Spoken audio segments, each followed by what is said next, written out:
अस्सलाम वालेकुम दोस्तों। तो आज हम बात करेंगे कि हाउ टू बी कॉन्फिडेंट या कंफर्टेबल ऑन ऑन कैमरा। तो आप कैमरे पर जो है कंफर्टेबल किस तरीके से बन सकते हैं, यानी कॉन्फिडेंट किस तरीके से बन सकते हैं। तो इसके लिए आपने सबसे पहले क्या करना है कि सबसे पहले जो है आपने भी कॉन्फिडेंट रहना है।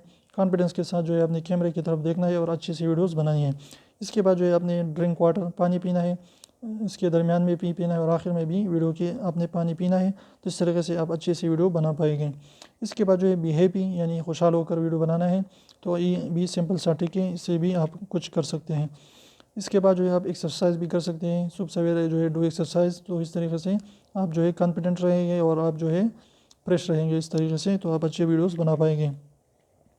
इसके बाद जो है अपने सबसे पहले ज़रूरी है कि आप जो है इसको चीज़ को जो है आपने अंदाज़ा लगाना है कि मैंने जो है वीडियो आज क्या बनानी है। तो उसकी स्क्रिप्ट तैयार करनी है और ये सारी की सारी चीज़ें जो है प्लानिंग से करनी है। तो इंशाल्लाह आप जो है एक न एक दिन जो है, और मेन चीज़ जो है वो प्रैक्टिस है। प्रैक्टिस करते जाए तो आप इंशाल्लाह ऐसे वीडियोस बनाएंगे कि लोग जो है हैरान हो जाएंगे। तो मेन चीज़ जो है प्रैक्टिस पर ध्यान देना है। तो उम्मीद कर छोटी सी वीडियो पसंद है तो प्लीज़ वीडियो को लाइक कर दीजिए, चैनल को सब्सक्राइब करना बिल्कुल ना भूलें। रेड वाले सब्सक्राइब को जरूर दबाएं। बिल्कुल फ्री है, कोई भी इसकी चार्जेस नहीं है।